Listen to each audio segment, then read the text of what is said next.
Monsieur le Président, sur le plan économique, 33 des 47 pays les moins avancés du monde se trouvent en Afrique.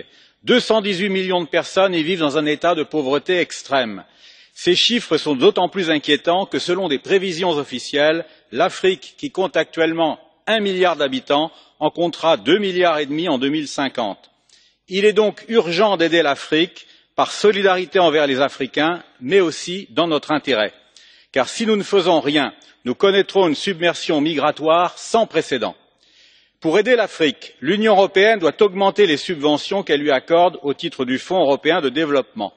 De leur côté, les États européens doivent respecter leur engagement de consacrer 0,7% de leur PIB à l'aide au développement afin d'intensifier leur coopération avec l'Afrique.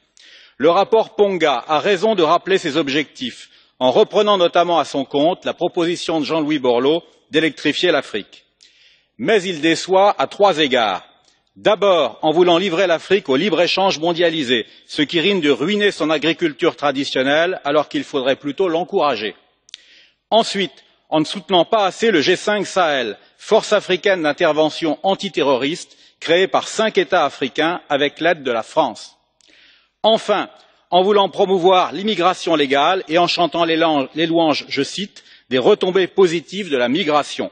Car je pense que l'Europe a davantage besoin d'enfants que de migrants. Son avenir passe par le développement d'une politique nataliste et non par la submersion migratoire, légale ou pas.